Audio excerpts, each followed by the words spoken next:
찬양하는 은혜가 있었으면 좋겠습니다. 오늘 이건 말씀을 가지고 예수님의 파송사, 예수님의 제자들의 파송사가 이렇게 말씀할 수가, 제목을 붙여볼 수가 있을 것 같아요. 우리는 여태까지 우리가 양인 줄도 모르고 살아왔어요. 우리가 사는 세상이 이리 때와 같은 세상인 것도 모르고 편안하게 살아온 것이 사실입니다. 아마 전적인 주님의 은혜가 아닌가 생각하게 되죠. 앞으로는 그러나 우리가 만나게 될 세상이 그렇게 호락호락하지 않다는 사실을 우리가 좀 기억할 필요가 있을 것 같습니다. 우리 예수님은 사람들을 제자로 부르시고요, 그 다음에 부르신 제자들과 함께 있기도 하시고 그들에게 권능을 주시고 그걸로 본다는 것이 아닙니다. 그들을 세상 가운데로 보내신 것을 우리가 잘 알고 있습니다.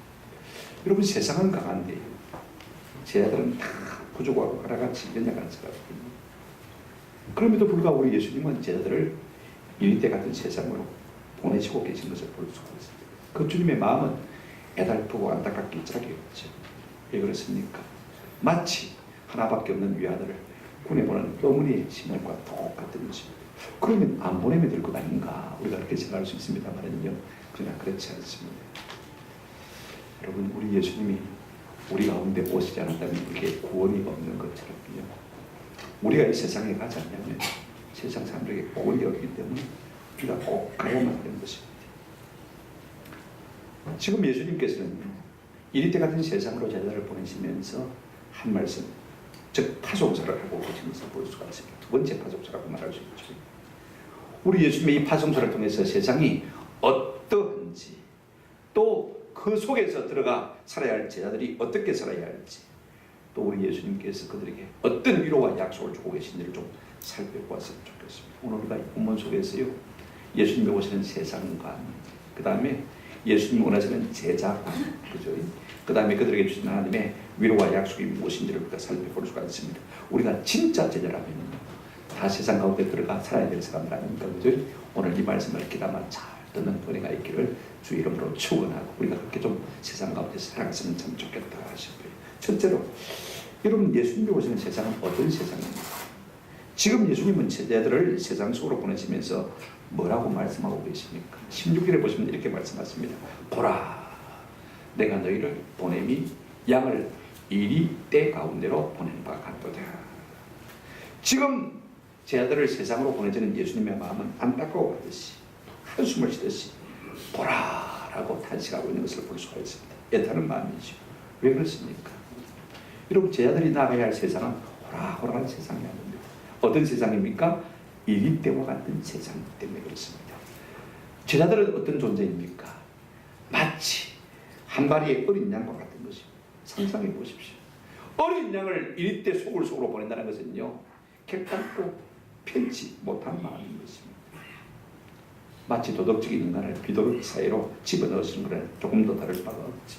하나밖에 없는 유아들을 군에 보낼 만한 어머니의 마음과 똑같은 것입니다. 그러면 우리 예수님께서는 무엇 때문에 세상을 이리 때와 같다고 했을까? 이리 가운데로 이렇게 번역했지만은요, 사실 원문은 복수입니다. 이리 때를 말하고 있는 것을 볼 수가 있습니다. 무엇 때문에 세상을 이리 때와 같다고 했을까? 우리가 본문을 가만히 살펴보시면요, 세 가지 이유를 발견할 수가 있을 것 같아요. 똑같은 종교인이라도요, 세상 속에 나가면 그들을 핍박하기 때문에 그렇습니다. 자, 17절 한번 보시면, 17절, 사람들을 삼가라. 그들이 너희를 어디 넘겨주겠고요? 공회에 넘겨주겠고 그들의 회당에서 말이라 채찍질하라. 사람들을 삼가라. 사람들을 조심하라. 경계하라. 주의하라. 여기 사람들, 또 그들, 유대 공동체 안에 있는 동일하게 하나님을 믿는 사람들이 있습니다. 어떻게 그렇게 말할 수 있냐면, 자 보십시오. 그들이 어디에 넘겨줍니까? 공회, 그죠? 유대교의 용어입니다, 그죠? 그 다음에 어디에서 채찍을 합니까? 회당, 그죠? 그러니까 동일하게 유대교에 모이는 집회 장소 아닙니까? 그죠? 그러니까 동일하게 하나님을 믿는 사람들이요, 제자들을 그렇게 핍박을 해보시기 때문에 세상은 이리 때와 같이 같다게 말씀하신 것을 볼 수가 있습니다. 자, 이거 한번 생각해 보십시오. 아니, 하나님을 믿는 사람들이 왜 하나님을 믿는 사람을 핍박하는 것입니까? 그들은 하나님의 진리를 모른 채 자기 열심으로 하나님을 섬기는 사람들이기 때문에 그럴 수밖에 없는 것입니다. 그 대표적인 사람이 누구였습니까? 옛날에 사도 바울 되기 전에 누구예요? 사울이 그런 사람이었습니다. 그가 로마서 10장 12절에서 이렇게 10장 2절에서 이렇게 고백하고 있습니다. 내가 증언하노니 그들이 지금 그들이라고 말하고 있습니다만 사실 자기 자신을 말하고 있는 것입니다. 하나님께는 뭐가 있으나 열심이 있으나 올바른 지식을 만 것이 아니라 다른 것입니다. 하나님에 대한 지식 없이 진리가 없이 열심만 가지고 달았기 때문에 그와 같은 일들이 그들 가운데 일어날 것이다 라고 말씀하고 있는 것을 볼 수가 있습니다. 오늘날도 마찬가지입니다. 교회 안에도요 여전히 알곡과 가라지가 함께 공존하지 않습니까? 그죠? 그래서 가라지가 알곡을 방해하는 것을 볼 수가 있습니다. 그래서 악화가 양화를 구축, 다시 말하면 몰아낸다, 쫓아낸다. 우리가 그런 말을 쓰지 않습니까? 여러분 교회 안에 그럴 때 두 가지 진리가 있습니다. 뭐냐면 첫째는 극단적인 이기주의입니다. 이 이기주의가요 기복진앙, 신비주의 사상을 만들어내는 것을 볼 수가 있어요. 죽으라고 자기만 위하는 거예요. 나만 복받으면 된다. 이 신앙 이것이 크게 위험한 신앙인 것을 좀 기갈 필요가 있고 두 번째 극단적인 문제는 뭐냐면요 사회주의입니다. 복음의 능력을 믿지 않는 인본주의입니다. 내 사상을 가지고 교회를 이용해서 세상을 어떻게 변화시켜 보겠다. 이런 생각들이 굉장히 위험한 것을 우리가 볼 수가 있습니다.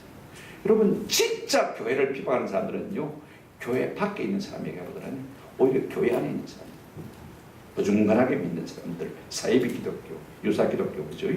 대표적인 것이 천주교입니다. 앞으로 이 천주교 교회를 얼마나 비판할지 몰라요.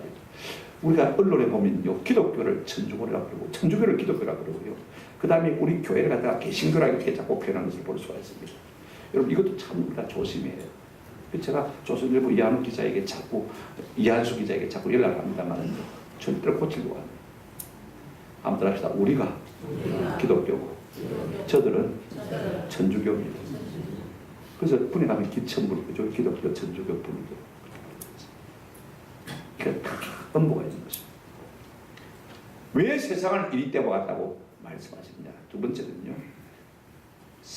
세상도 사회도 교회를 비판하기 때문에 그렇습니다. 제자를 비판하기 때문에. 보십시오. 18절을 보시기 바랍니다. 또 너희가 나로 말미암아 총독들과 임금들 앞에 끌려가리니 이는 그들과 이방인들에게 증거가 되게 하려 하십니다. 여러분 수동태로 되어 있기 때문에 주어가 명확하지 않습니다. 진주어가 뭔지 잘 드러나지 않습니다만 누가 여러분 제자들을 총독과 임금들 앞에 끌고 간다고 말하고 있는 것입니다. 세상 사람들이죠. 믿지 않는 사람들이죠. 다시 말하면 진짜 진주어는 악한 사단 맡기는 것입니다. 어둠의 제자들입니다. 그렇죠? 우리가 말하면 적그리스도라 이렇게 말할 수 있는 것입니다. 여러분 세상은요 철저하게 사단을 따르고 있습니다. 이걸 우리가 아죠. 그래서 우리가 양과 같고 세상은 인대와 같다. 양의 탈을 쓴 늑대와 같은 것이 세상입니다. 그러니까 절대로 속으면 합니다. 그래서 총독들과 임금들 앞에 사로잡혀간 대표적인 사람이 누굽니까? 사도행전에 보면 제자들과 그죠? 사도 바울 아닙니까? 그러나 여러분 담대하라. 성경에 이렇게 말해주고 있습니다. 19절 20절 한번 보시기 바랍니다. 너희를 넘겨줄 때 어떻게 또는 무엇을 말할까? 하지 말고요. 염려하지 말고. 그때 너희에게 뭘 주시겠다? 할 말을 주시리니. 20절 말하는 이가 너희가 아니라 너희 속에 말씀하시는 이 곧 너희 아버지의 뭐라고요? 성령이시다. 우리가 이방 사람들 앞에 써야 되는 이유가 있다면 이는 이 모든 일을 통해서 우리 복음이 증거되기 위해서 하나님이 세우시겠다고 말씀하셨습니다. 중요한 것은 이 말씀입니다. 우리가 지금 우리의 싸움을 싸우는 것이 아닙니다. 누구의 싸움을 싸우는 것입니까? 하나님의 싸움을 싸우는 것입니다. 세상은 누구의 싸움을 싸우는 것입니까? 그들의 싸움을 싸우는 게 아니라 마귀 사단의 싸움을 싸우는 것입니다. 그러므로 이걸 우리가 갖다가 영적인 전쟁이라고 이렇게 말하고 있습니다. 우리는 누구의 싸움을 싸운다고요? 하나님의 싸움을 싸우기 때문에 하나님께서 할 말을 우리 입에 마시겠다, 넣어주시겠다. 그렇습니다. 그러니까 염려할 필요가 없는 거. 하나님이 우리 대적하지 않습니까? 세상이 자꾸 참된 제자를 비방하기에 우리 예수님은 이리 때와 같다라고 표현하고 있습니다. 세 번째예요. 왜 이리 때와 같다고 말하냐면 가족들도 예수 믿는 사람을 비방하기 때문에 그렇습니다. 21절 한번 보시기 바랍니다. 장자 형제가 형제를 아버지가 자식을 죽는 데에 내어주며 자식들이 부모를 대적하여 죽게 하리라. 여러분 안 믿는 가족이요. 믿는 가족을 그렇게 비판할 것을 말하고 있는 것을 볼 수가 있습니다. 참 중요한 것입니다. 그래서 우리가 가족분을 위해서 늘 기도하고 애를 써야 돼요. 만약에 우리 가운데 믿지 않는 사람이 있다면요, 그 믿지 않는 다른 것으로 말미암아 우리를 미워할 수밖에 없는 거죠. 여러분, 사람은요, 자기가 가까운 사람일수록 자기와 같기로 하는 마음이 항상 우리 가운데 있습니다. 나와 같지 않으면요, 굉장히 기분 나빠요. 그렇지 않습니까? 한번 생각해 보십시오. 나와 같기로 하는 마음이 있기 때문에 나와 다르면요, 계속해서 마음이 얹혀는 것입니다. 30년 전에 우리 손에 군종부에 있던 친구가 30년 만에 전화가 왔어요. 얼마 되지 않았습니다만, 목사님 쭉 살아온 이야기하고, 그 다음에 우리 집사람과 아이들이 구원파에 받았는데 거기서 나오지도 않고 그냥 거기 살고 있대요. 그러면서 법원에다가 이혼 청구 소송을 내고 재산 분할 청구 소송을 낸 거예요. 여러분, 적반하장입니다. 그죠? 내가 내도 내야 되는데 저가 도망가고 있으면서 이혼 청구 소송을. 거기 어떤 목사님이 왔더랍니다. 당신이 우리 집단으로 들어오면, 구원파로 들어와서 살면 이 모든 소를 갖다가 치하해 주겠다. 참 적반하장. 우리 목사님 좀 기도해 주십시오. 그렇게 전화가 와서 요청 받았습니다. 여러분, 앞으로요, 이런 일들은 우리 가운데 비지하게 될 것입니다. 한 가정이 찢어지는 일은요, 예수로 말미암아 그냥 쉽게 일어날 수가 있는 것입니다. 22절 한번 보시기 바랍니다.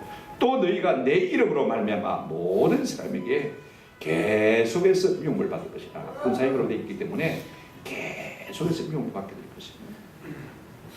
왜 세상이 우리를 미워하는 것입니까? 우리가 다르기 때문에 미워하는 것입니다. 자, 보십시오. 요한복음 15장 19절을 보시면 우리 예수님 이런 말씀하셨습니다. 너희가 세상에 속하였으면 세상이 자기의 것을 사랑할 것이나 너희가 세상에 속한 자가 아니요 도리어 내가 너희를 세상에서 택하였기 때문에 세상이 너희를 많으리라 미워하느니라. 세상과 다르게 우리의 모습이 다 다르게 보이니까 같지 않기 때문에 세상이 자꾸 우리를 미워하는 것을 볼 수가 있습니다. 그러므로 우리가 세상에서요, 환영받고 인정받고 칭찬받기를 자꾸 원한다면 우리의 신앙은 변질될 수밖에 없는 거죠.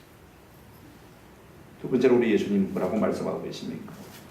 세상으로 보는 제자들에게 너희는 이렇게 살아라 라고 말씀하는 것을 볼 수가 있습니다. 우리가 어떻게 세상 앞에서 살아야 될 것입니까? 16절 보시면요, 보라 내가 너희를 보냄이 양을 이리 가운데 보낸 것 같도다.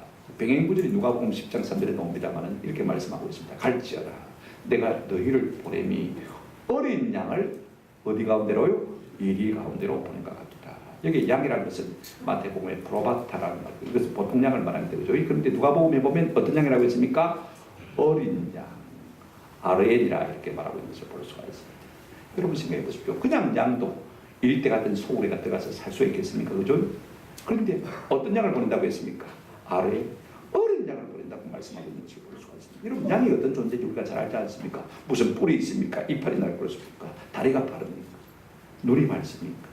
눈도 어두워서 지극한 근시 아닙니까? 뭔가 자기를 보호할 수 있는 아무 보호 장치구가 없습니다. 그렇다고 해서 뭐 독이 있습니까? 아무것도 없어요. 하나 발달한 것은 청각, 그죠? 키 하나 발달한 거 하나밖에 없어요. 그런데 여러분, 상대할 일인은 어떻습니까? 얼마나 교활합니까? 약삭 빠릅니까? 빠른 사냥꾼 아닙니까?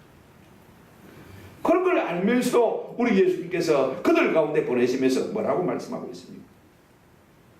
우리 예수님은요, 얼마든지 펜포 보낸다 이런 단어를 쓸 수 있음에도 불구하고 그보다 훨씬 더 강한 아포스텔로라는 단어를 쓰고 있는 것을 볼 수가 있습니다.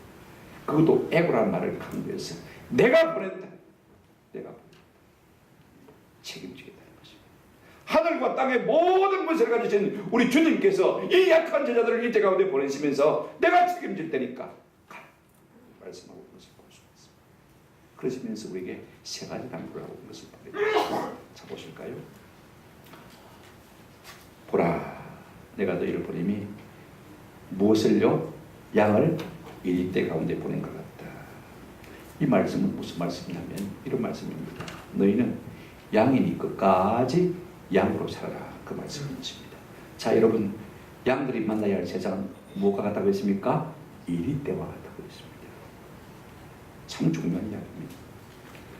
아니, 이리떼 같은 세상에 보내시려면 제자들, 양인 제자들을 무엇으로 만들어 보내는 것이 마땅합니까?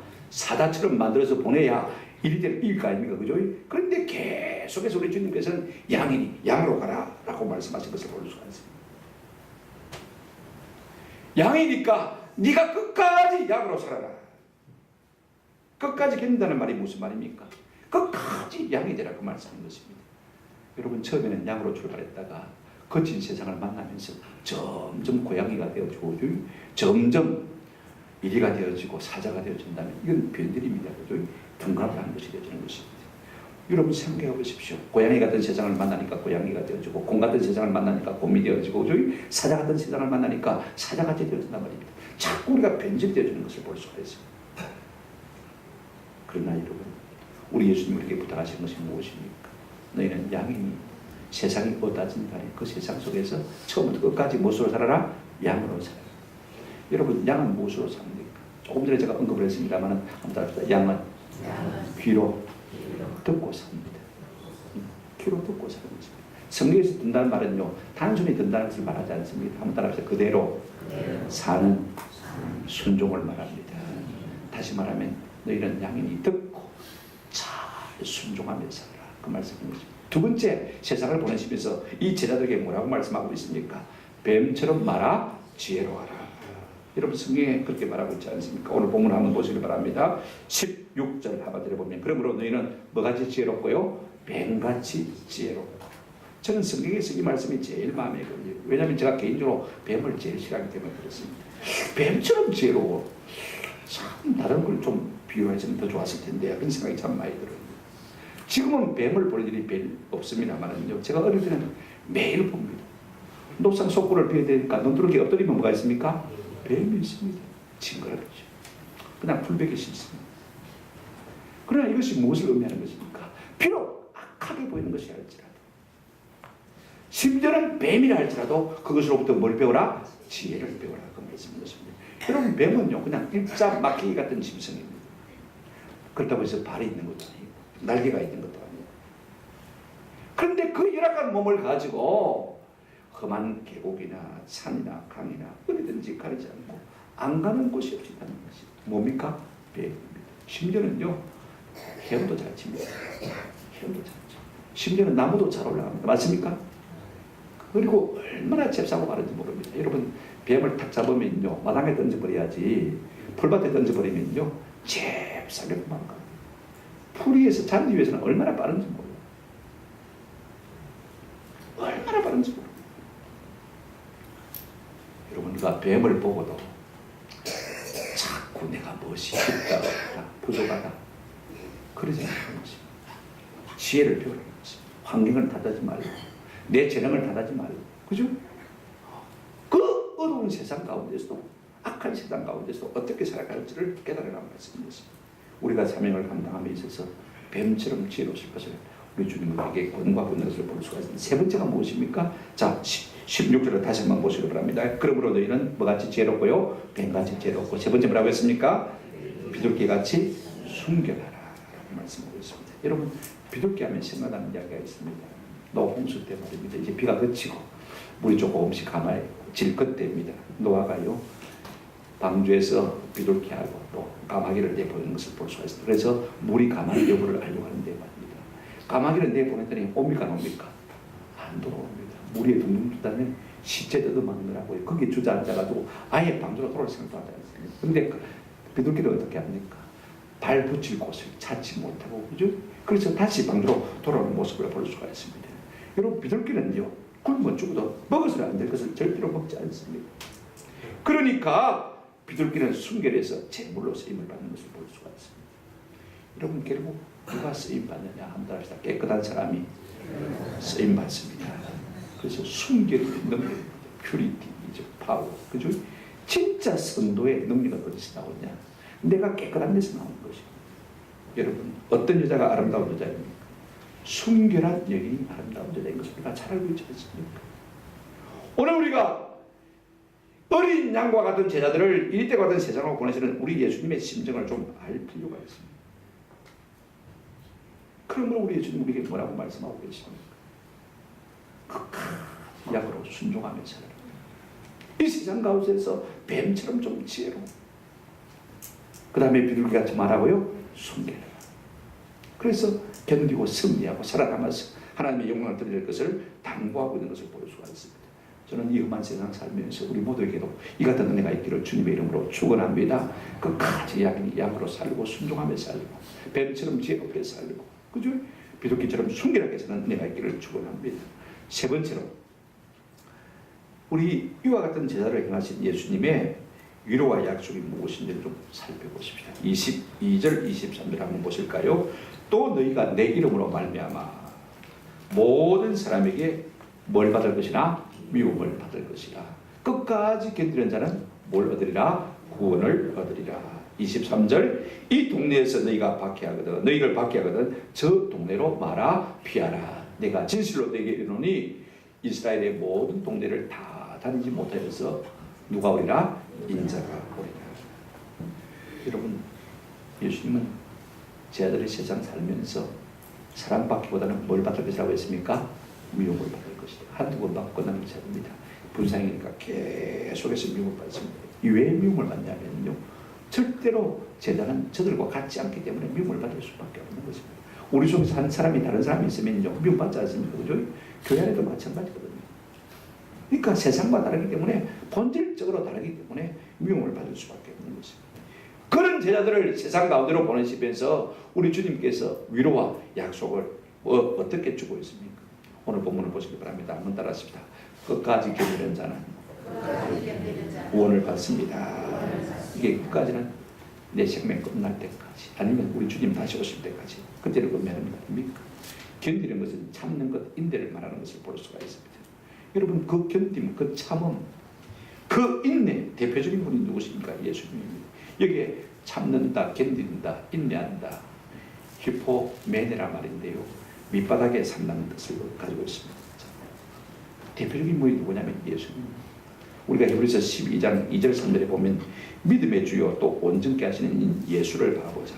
그런 그 앞에 있는 기쁨을 위하여 한번 더 하십시다. 십자가를 참으사 주님께 주실 영광과 그 위로와 소망을 바라보면서 뭘 참았다고 했습니까? 십자가. 아무것도 아닌 것처럼 지파의 빌말 당하는 이 십자가를 뭐 했다고 했습니까? 참았다. 이게 견딘단 말이 히포메네, 똑같이 참단 말로 표현되는 것을 볼 수가 있습니다. 3절에도 보시면 이렇게 말씀하고 있습니다. 십자가만 참은 것이 아닙니다. 3절에 너희가 피곤하여 낙심하지 않게 하여 죄인들이 이같이 자기에게 거역한 일을 참으신 일을 생각하라. 하나님의 아들이신 예수님을요, 표적으로 인생이 얼마나 핍박했습니까? 그죠? 그래도 우리 주님 어떻게 하셨습니까? 다 참았습니다. 다 견뎠습니다. 자 보십시오. 고통을 피하지도 않았고 고통을 면하지도 않았고 자기에게 피해를 입힌 이 원수들을 끝까지 사랑하심으로 맞았습니까? 견디시고 끝까지 이기시지 않습니까? 욕을 당해도 끝없이 사랑하셨다는 말씀인 것입니다. 문자 그대로 원수까지 사랑하신 것을 볼 수가 있습니다. 끝까지 양의 본성을 포기하지 않으신 것을 볼 수가 있습니다. 이것이 견딘다, 참는다 하는 그런 의미를 가지고 있는 것을 볼 수가 있습니다. 그런가 하면 또 대표적인 사람들이 어떤 사람이냐면요, 사도들입니다. 여러분, 고린도후서 12장 12절 제가 늘 마음에 새기고 있는 말씀입니다. 한번 같이 읽어보십시다. 시작. 사도의 표가 된 것은 내가 너희 가운데서 모든 참음과 표적과 기사와 능력을 행한 것입니다. 여러분, 사도의 표가 뭡니까? 사도의 표징이 뭡니까? 표적, 기사, 능력 아닙니까? 그것이 앞서는 것이겠다는 겁니다. 얼마나 많은 표적이 나타나느냐, 얼마나 많은 기사가 나타나느냐, 얼마나 많은 능력이 나타나느냐, 그것이 참된 사도의 표징입니다. 우선적인 것은 무엇입니까? 한번 합시다. 모든 참음과 이것도 히포메네, 견디는 것이 모든 참, 세상의 환난과 고난, 사도를 보는 박해, 핍박, 그죠? 이 모든 환난을 참는 것이 사도의 첫 번째 뭐라고요? 표징입니다. 세상에서 그리스도를 위하여서 인내하지 못한다면요, 참된 주의 제자가 될 수 없다는 말과 똑같은 것입니다. 그래서 고린도전서 4장 9절에 보면 사도 바울이 이렇게 말하고 있습니다. 내가 생각하건대 하나님이 사도인 우리를 죽이기로 작정된 자같이 어디에 두셨다고요? 끄트머리에, 옛날 번역에는 미말에 두셨다. 우리는 세계 곧 천사와 사람에게 뭐가 되었다? 구경거리가 되었다. 아무것도 아닌 것처럼 짓밟혔다. 우리를 어디에 두셨다고요? 끄트머리, 미말에 두셨어. 발가락에 때만도 못하게 여김을 받는 그 같은 존재로 두신 것을 볼 수가 있습니다. 그럼에도 불구하고 어떻게 했다고요? 우리가 인내했다, 참았다. 요즘 사람들은요, 밥은 굶어도 자존심은 상하는 것을 견뎌하지 못하는 것을 우리가 볼 수가 있습니다. 이것은 참된 제자의 삶이야. 참된 제자는요, 끄트머리에 갈지라도 참고 견디고 인내하는 그 사람이 참된 제자. 견디는 자는, 끝까지 견디는 자는 뭐 한다고요? 구원을 얻으리라. 그래서 아시시의 성자인 프란시스는 이런 기도를 했습니다. 우리가 평화의 기도만 알고 있습니다만은요, 잠깐 제가 읽어드릴게요. 주님, 제가 죽기 전에 두 가지 은총을 내려주십시오. 첫째, 영혼과 육체의 고통을 겪어서 당신의 십자가의 고난을 맛보게 허락해 주십시오. 오늘 우리는 영혼과 육체의 고통을 다 싫어합니다. 그죠? 이거 되게 안 하시면 하는, 이 프란시스는 어떻게 기도했냐면, 내가 죽기 전에 하는 육체와 영혼의 고통을 겪어서 십자가의 고난을 이해하게 해주십시오. 그렇게 기도한 것을 볼 수가 있습니다. 그런 사람만이 순결하게 될 수 있기 때문에 그렇습니다. 둘째, 당신이 우리 죄를 위하여 그처럼 참으셨던 그 불타는 사랑을 간직하고 인내할 수 있도록 도와주시옵소서. 잘 참고 견디는 사람이 되게 달라고 기도한 것을 볼 수가 있습니다. 이것이 진짜 제자의 기도가 아닐까 하는 생각을 우리가 하게 되죠. 내가 이 땅에서 고통당함으로 주님의 십자가의 고난을 알게 하시고, 주님이 참으신 불타는 사랑으로 세상을 참으신 것처럼 나도 참을 수 있는 사람이 되게 해주십시오. 오늘 우리는 예수 영광을 원하지만요, 고난을 원치 않습니다. 예수님의 제자들이 예수님 좌우편에 앉게해달라고 말씀했을 때, 그때 우리 예수님께서 뭐라고 말씀하셨습니까? 마태복음 20장 21절에 보시면 이렇게 방문